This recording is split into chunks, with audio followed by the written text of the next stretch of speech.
हाँ, नमस्कार सभी को। सभी का ऑनलाइन क्लास में फिर से स्वागत है। मैं हूं के और आज की क्लास में मेव किसान आंदोलन के बारे में पढ़ेंगे।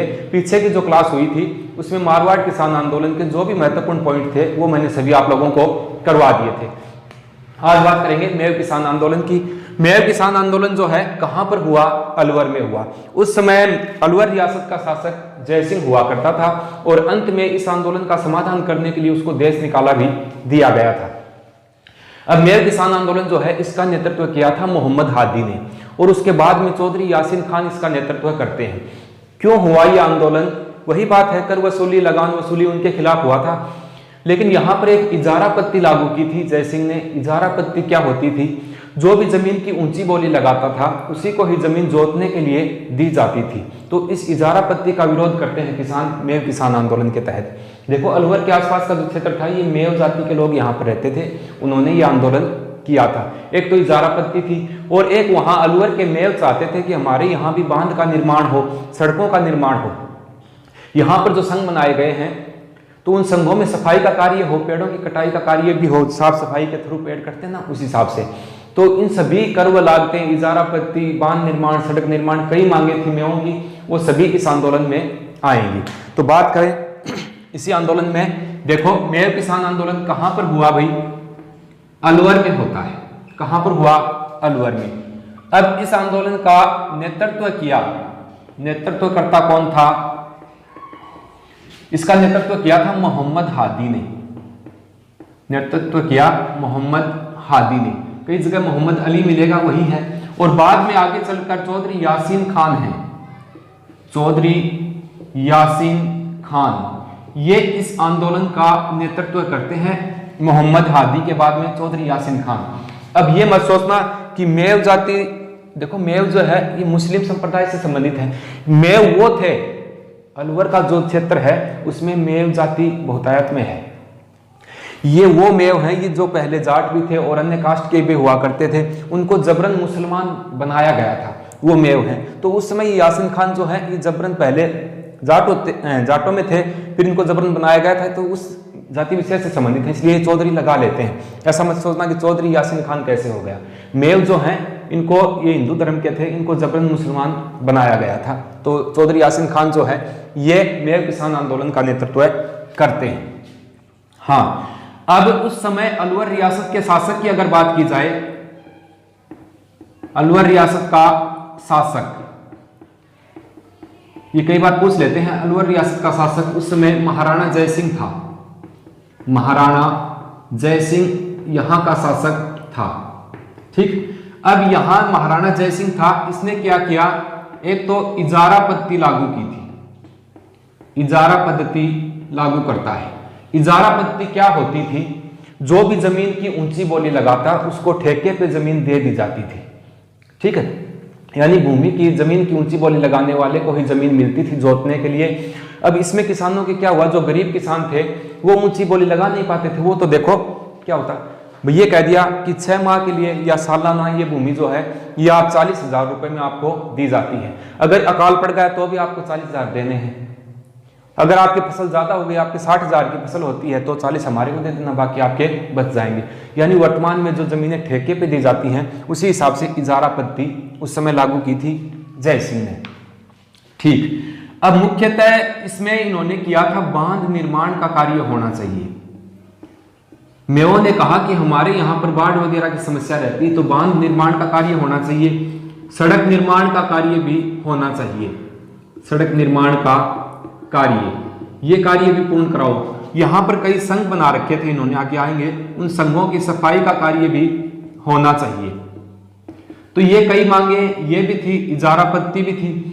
अब कंफ्यूज नहीं होना, नींबू चना की जो घटना हुई वो तो थी, जो सुअर थे वो फसलों को बर्बाद करते थे, उसके विरोध में किसानों ने सभा का आयोजन किया था नींबू चना में, और फिर वहां पर गोलाबारी चलाई गई जिसमें काफी किसान जो है वो मारे गए थे। वो नींबू चना की घटना है, सुअर वाली। और ये बांध निर्माण, सड़क निर्माण या संघ की सफाई के कार्य है तो मेव किसान आंदोलन हुआ था। इसी आंदोलन के तहत एक और बात निकल करके सामने आती है। देखो, मैंने कहा ना कि संघों की सफाई होनी चाहिए, तो यहां पर क्या देखो, अंजुमन ए इस्लाम, अंजुमन खादी ए इस्लाम, इस संघ की स्थापना किस आंदोलन के तहत हुई, ये पूछ सकते हैं। अंजुमन खादी ए इस्लाम संघ की स्थापना होती है मेव किसान आंदोलन के तहत ही इस संघ की स्थापना की जाती है, इस आंदोलन को बढ़ावा देने के लिए। ठीक है भाई। अब यहां पर थे पंडित हरिनारायण शर्मा, हरिनारायण शर्मा, ये यहां पर 2-3 संघों की और स्थापना करते हैं, इसी आंदोलन के तहत वो स्थापना करते हैं। कौन? पंडित हरिनारायण शर्मा। एक तो इन्होंने क्या किया, वाल्मीकि संघ की स्थापना की थी, वाल्मीकि संघ की स्थापना ये करते हैं। ठीक, ये यहां पर आदिवासी संघ की स्थापना भी करते हैं, आदिवासी संघ की स्थापना करते हैं। ठीक है भाई। तो वाल्मीकि संघ, आदिवासी संघ, इसकी स्थापना होती है और कौन करते हैं? हरिनारायण शर्मा जो है वो इसकी स्थापना करते हैं। आगे अगर बात करें तो देखो इसी हरिनारायण शर्मा जो है इन्होंने ही यहां पर अस्पृश्यता आंदोलन चलाया था, इसी आंदोलन के तहत ही ये बात आती है, मेव किसान आंदोलन के तहत ही ये बात निकल करके सामने आती है। हाँ, तो ये कुछ महत्वपूर्ण बातें थी, मेव किसान आंदोलन से संबंधित बातें हैं। अब इसके अंदर और कोई एक और बात थी, इसी आंदोलन के तहत ये जो था महाराणा जय सिंह उस समय शासक था और यहां पर इसकी जांच हेतु एक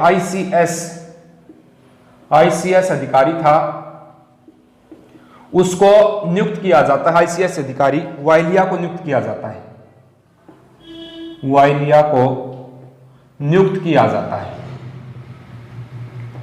अब देखो, पुनः देखो सारी बातें अच्छे से। मेव किसान आंदोलन कहां पर हुआ? अलवर में हुआ था। ठीक है भाई। अब इसके नेतृत्वकर्ता, इस आंदोलन का नेतृत्व किया था मोहम्मद हादी ने और बाद में इस आंदोलन का नेतृत्व करते हैं चौधरी यासीन खान। अलवर रियासत का शासक उस समय कौन हुआ जब मेव किसान आंदोलन हुआ? महाराणा जय सिंह वहां का शासक था। अब ये आंदोलन मेव करते हैं, एक तो बांध निर्माण का, सड़क निर्माण का कार्य या संघों की सफाई का कार्य प्रॉपर होना चाहिए, ये इनकी मांग थी। और ये इजारा पत्ती और अन्य कर व लागतें जो थी उनका भी विरोध करते हैं। समझ गए? अब इसी के तहत अंजुमन खादी इस्लाम संगठन की स्थापना की जाती है। ये पूछ सकते हैं अंजुमन खादी इस्लाम संघ जो है वो किस आंदोलन के तहत गठित हुआ था? मेव किसान आंदोलन के। पंडित हरिनारायण शर्मा हैं, इन्होंने इसी आंदोलन के तहत वाल्मीकि संघ की स्थापना की थी, आदिवासी संघ और अस्पृश्यता आंदोलन। देखो ये कोई अलग से आंदोलन नहीं है, इसको अस्पृश्यता संघ भी कह सकते हैं, इसी आंदोलन के तहत गठित हुआ था ये भी। अब इस पूरे घटनाक्रम की जांच हेतु आईसीएस अधिकारी था वायलिया, उसको नियुक्त किया गया था। जैसे अपने बिजोलिया में पढ़ा था ना, जैसे बेंगू में पढ़ा कि मिस्टर ट्रेंट जो है उसके नेतृत्व में ट्रेंट आयोग गठित होता है, और बिजोलिया में पढ़ा था, कौन सा था? जब बिजोलिया किसान आंदोलन हुआ उसकी जांच हेतु बिंदुलाल भट्टाचार्य आयोग जो है वो गठित किया गया था। वैसे ही इसकी जांच का कार्य वायलिया जो आईएएस अधिकारी था उसको सौंपा गया था। और फिर ये जो था महाराणा जय सिंह, इसको देश निकाला दे दिया गया, जय सिंह को अलवर से निकाल दिया था। उसके पश्चात ये आंदोलन जो है ये समाप्त हो जाता है। तो ये था मेव किसान आंदोलन, याद रखना। अलवर में हुआ, मोहम्मद हादी ने नेतृत्व किया, बाद में यासीन खान इसका नेतृत्व करते हैं। इसी में संघों की सफाई, सड़क निर्माण, बांध निर्माण ये था, और इजारा पत्ती थी और अन्य कर व लागतें जो हुआ करती थी उनके विरोध में ही आंदोलन होता है। अंजुमन खादी इस्लाम की स्थापना इसी के तहत की जाती है। पंडित हरिनारायण शर्मा वाल्मीकि संघ, आदिवासी संघ और अस्पृश्यता आंदोलन जो है ये इसमें चलाते हैं। इसकी जांच से तो आईसीएस अधिकारी थे वायलिया, इनको नियुक्त किया था, और इन्होंने नियुक्ति के पश्चात जो है ये तय किया कि यहाँ का शासक जो है जय सिंह, उसको देश निकाला दे दिया गया, और ये किसानों ने अपनी बात मान ली और ये आंदोलन समाप्त हो जाता है। तो ये था मेव किसान आंदोलन। कई दफा इसमें से क्वेश्चन पूछ लेते हैं भाई। आगे अपने नेक्स्ट पे चलेंगे तो पढ़ेंगे दूधवा खारा किसान आंदोलन के बारे में। दूधवा खारा किसान आंदोलन जो है वो चूरू में हुआ, बीकानेर रियासत में वो पड़ता था, सभी को पता है। हाँ, नेक्स्ट अपने आता है कौन सा? दूधवा खारा, दूधवा खारा किसान आंदोलन। अच्छा है भाई, इसमें से प्रश्न आने की संभावना बनती है। दूधवा खारा किसान आंदोलन कहां पर बीकानेर रियासत में था। बीकानेर रियासत जो थी उसी में था दूधवा खारा। अब ये दूधवा खारा जो है वर्तमान में चूरू जिले में आता है। ठीक, यानी ये कहें कि दूधवा खारा किसान आंदोलन बीकानेर रियासत के चूरू जिले में दूधवा खारा गांव से ही प्रारंभ हुआ था। नेक्स्ट अपने वही बात, नेतृत्वकर्ता कौन थे? नेतृत्वकर्ता की बात करें तो इस आंदोलन का नेतृत्व किया था हनुमान सिंह बुडानिया ने। हनुमान सिंह बुडानिया ये इस आंदोलन का नेतृत्व करते हैं। ठीक, उस समय दूधवा खारा जो था उसका जागीरदार हुआ करता था। कौन था? जागीरदार की अगर बात करें या ठिकानेदार अपने उसको कहें तो जागीरदार था सूरजमल। सूरजमल सिंह यहां का जागीरदार हुआ करता था। अब सूरजमल सिंह क्या करता है, यहां की जो किसानों की जमीनें थी उनको हड़प लेता है। एक तो किसानों की जमीनें हड़प लेता है, वही बात कर लागतें जो है कर वसूली वो लागू कर देता है। अब इसके विरोध में किसान जो है ये आंदोलन प्रारंभ करते हैं। अब ये हनुमान सिंह था, ये इसकी शिकायत किसको लेकर के जाता है? फिर थोड़ा आगे चलते हैं। यहाँ हनुमान सिंह जाता है मग्गाराम वैद के पास। मग्गाराम वैद जानते हो, बीकानेर प्रजामंडल के संस्थापक भी थे मग्गाराम वैद। इनको जाकर के हनुमान बुडानिया जो है ये इस पूरे घटनाक्रम की जानकारी देते हैं कि हमारा गांव है दूधवा खारा जो ठिकाना बना रखा है उसका जो हनुमान सिंह जागीरदार है सूरजमल सिंह, ये वहां की जनता पर कर वसूली या जमीन हड़पने का काम कर रहा है। तो मग्गाराम वैद कहते हैं कि इसका समाधान भी करेंगे। फिर क्या करते हैं, मग्गाराम वैद जो है ये किससे मिलते हैं? देखो थोड़ा आगे दिखेगा नहीं, उधर इधर लिख लेता हूं मैं। हनुमान सिंह बुडानिया मिलते हैं जाकर के बीकानेर रियासत के देखो ये मिलते हैं 5 जून 1945 को। 5 जून 1945 को। ये नहीं लिखवाया मैंने कि आंदोलन कब हुआ। देखो ये आंदोलन 44 में प्रारंभ होता है, 1944 में, याद रखना भी। और वो मेव जो था लिखवाना भूल गए, वो 1933 में प्रारंभ हुआ था। मेव किसान आंदोलन कब हुआ? तो 1933 में। अब 1945 में क्या करते हैं, हनुमान सिंह बुडानिया मग्गाराम वैद हैं, इनसे जाकर के मिलते हैं और इनको पूरी समस्या जो भी इनकी कठिनाइयां थी वो सब जाकर के मग्गाराम वैद को अवगत करवाते हैं। और मग्गाराम वैद फिर वहां मिलते हैं जाकर के, कहां जाकर के? माउंट आबू में। माउंट आबू में किससे मिलते हैं भाई? उस समय हुआ करता था शार्दुल सिंह को अवगत करवाते हैं इस पूरे घटनाक्रम के बारे में। पुनः देखो एक बार, 5 जून 1945 को मग्गाराम वैद जो है इससे हनुमान सिंह बुडानिया मिलते हैं और दूधवा खारा के किसानों की जो भी समस्याएं थी इनको अवगत कराते हैं। तो मग्गाराम वैद इनको कहते हैं कि आप निश्चित रहो, कोई दिक्कत नहीं है। मैं इसके बारे में जो शार्दुल सिंह बीकानेर का शासक हुआ करता था उनसे मुलाकात करते हैं मग्गाराम वैद। कहाँ पर जाकर के? माउंट आबू में दोनों की मुलाकात होती है और मग्गाराम वैद इस घटनाक्रम के बारे में शार्दुल सिंह को बताता है कि आपके जो जागीरदार बना रखा है दूधवा खारा में ठिकाने का, वो वहां की जनता की जमीनें हड़पना शुरू कर रखी है उसने और कर वो लागतें वो लगा रहा है। ठीक, तो ये बात होती है, शार्दुल सिंह को अवगत कराता है। ये बात हो गई। मग्गाराम वैद जो है ये बीकानेर प्रजामंडल के संस्थापक भी हैं। बीकानेर प्रजामंडल के संस्थापक इनको माना जाता है। ठीक, नेक्स्ट आगे अगर अपनी बात करें तो 7 अप्रैल 1946 को, 7 अप्रैल 1946 को क्या होता है? देखो चूरू में ही सादुलपुर पड़ता है अपने, जिसका वर्तमान में राजगढ़ कहते हैं। सादुलपुर का एक गांव था लिलाना गांव में एक सभा का गठन होता है। 7 अप्रैल 1946 में सादुलपुर में लिलाना गांव में एक सभा का गठन होता है और उस सभा की अध्यक्षता की थी कुंभाराम आर्य ने। एक सभा का आयोजन होता है और उसका कुंभाराम आर्य जो है इनको अध्यक्ष बनाया गया था, यानी उसके अध्यक्ष थे कुंभाराम आर्य। पुनः सुनो, 7 अप्रैल 1946 को दूधवा खारा किसान आंदोलन के तहत ही सादुलपुर, चूरू जिले की सादुलपुर तहसील के लिलाना गांव में एक सभा का आयोजन होता है। एक सभा गठित होती है और उसमें सभापति या मुख्य अध्यक्ष बनाया जाता है कुंभाराम आर्य को। ठीक, इस दिन सभी किसान इकट्ठा हुए थे। तो फिर क्या हुआ, 6 जुलाई 1946 को इसी सभा के आयोजन के उपलक्ष्य में ही पूरे बीकानेर में किसान दिवस मनाया गया था। बीकानेर में किसान दिवस के रूप में मनाया गया था। ठीक है भाई, किसान दिवस के रूप में मनाया गया था। मैं पुनः सारी बातें एक बार आपको बता देता हूँ। देखो, इससे पहले पढ़ा मेव किसान आंदोलन, महत्वपूर्ण बातें सारी हो चुकी थी। उसके बाद आता है दूधवा खारा किसान आंदोलन। कब प्रारंभ हुआ? 1944 में प्रारंभ होता है। किस रियासत में था? बीकानेर रियासत में आता था। चूरू जिले में दूधवा खारा ठिकाना बना रखा था। इसका नेतृत्व किया था हनुमान सिंह बुढ़ानिया ने। या उस समय दूधवा खारा का जो जागीरदार था वो था सूरजमल सिंह, और इसने ही यहाँ के किसानों की जमीनें हड़पना प्रारंभ कर दी थी। कई प्रकार की कर व लागतें भी इसने लागू की थी। अब ये जो है हनुमान सिंह बुढ़ानिया, ये इन समस्याओं की, सूरजमल की जो हरकतें थी उन समस्याओं को लेकर के 5 जून 1945 को मग्गाराम वैद जो है इनसे मिलता है। और मग्गाराम वैद इसकी जानकारी सादुल सिंह जो बीकानेर का शासक था, वो उस समय माउंट आबू गया हुआ था। इससे दोनों की मुलाकात होती है माउंट आबू सिरोही में, और सादुल सिंह को अवगत कराता है। मग्गाराम वैद को ही बीकानेर प्रजामंडल का संस्थापक माना जाता है। यही है इनके बीकानेर प्रजामंडल के संस्थापक। 7 अप्रैल 1946 की घटना थी कि सादुलपुर का जो लीलाना गांव है, यहाँ पर एक सभा का आयोजन होता है। सभी किसान मिलकर के एक सभा का आयोजन करते हैं, और उसकी अध्यक्षता की थी कुंभाराम आर्य ने।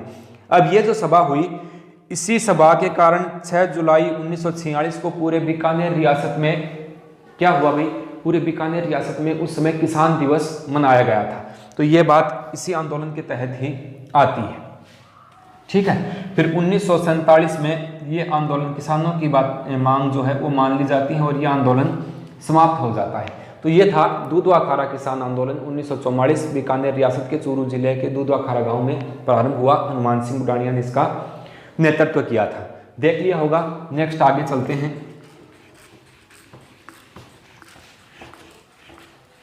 ये था दूधवा खारा किसान आंदोलन।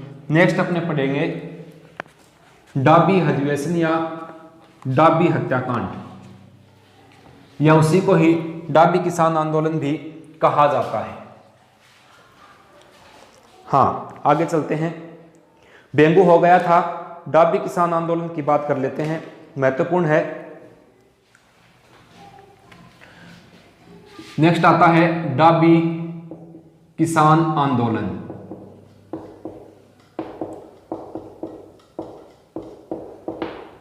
हाँ, डाबी कहां पर है? ये हुआ था आंदोलन बूंदी में। साथ साथ लिख देते हैं, साथ साथ बता देते हैं, समय की बचत हो जाएगी। बूंदी में हुआ 2 अप्रैल 1923 को हुआ था डाबी। देखो, इसके बारे में ये 3 नाम आते हैं। इसको ये भी कहते हैं कि डाबी किसान आंदोलन, इसको डाबी अधिवेशन भी कहा जाता है, इसको डाबी हत्याकांड भी कहा जाता है। वही बात है। हाँ, अब इस आंदोलन का नेतृत्व किया था पंडित नैनूराम शर्मा ने। नैनूराम शर्मा ने इस आंदोलन का नेतृत्व किया था। अब उस समय वही किसानों ने क्या किया? किसानों की सभा का आयोजन हो रहा था। कहां पर? डाबी क्षेत्र में। डाबी क्षेत्र में किसान सभा चल रही थी, किसान सभा का आयोजन हो रहा था। और इस अधिवेशन में नानक जी भील जो हैं, नानक जी भील, ये किसानों की सभा को संबोधित कर रहे थे। उस समय कौन? नानक जी भील। नानक जी भील बोले मैं समझा दूंगा सभी किसानों को, और ये उनको संबोधित कर रहे थे। उसी समय क्या हुआ? पुलिस ने यहाँ पर गोलाबारी की, पुलिस ने गोलियां चलाई, गोलाबारी की गई, जिसमें नानक जी भील बेचारे वीरगति को प्राप्त हो गई। बोले नानक जी भील और कर ले संबोधित। ठीक है, नानक जी भील क्या हुआ? इस आंदोलन में वीरगति को प्राप्त हो जाते हैं। तो ये इंपॉर्टेंट है भाई। नानक जी भील जो है, ये कई दफा पूछा हुआ प्रश्न है कि नानक जी भील जो है किस किसान आंदोलन के तहत मारे गए थे? डाबी किसान आंदोलन के तहत नानक जी भील जो है ये शहीद हो जाते हैं। पुलिस ने गोलाबारी की और नानक जी भील जो है ये मारे गए। अब एक बात आती है, माणिक्यलाल वर्मा। माणिक्यलाल वर्मा जो है इन्होंने नानकजी भील जो है इसी की स्मृति में अर्जी नामक या अर्जी शीर्षक से एक गीत की रचना की थी। ठीक है, ये पूछ ले कि अर्जी शीर्षक से क्या लिखा गया था, कोई पत्रिका थी, कोई मासिक पत्रिका थी या फिर कोई किताब का संपादन। ये गीत लिखा था माणिक्यलाल वर्मा ने नानकजी भील की स्मृति में अर्जी नामक गीत जो है ये लिखा था।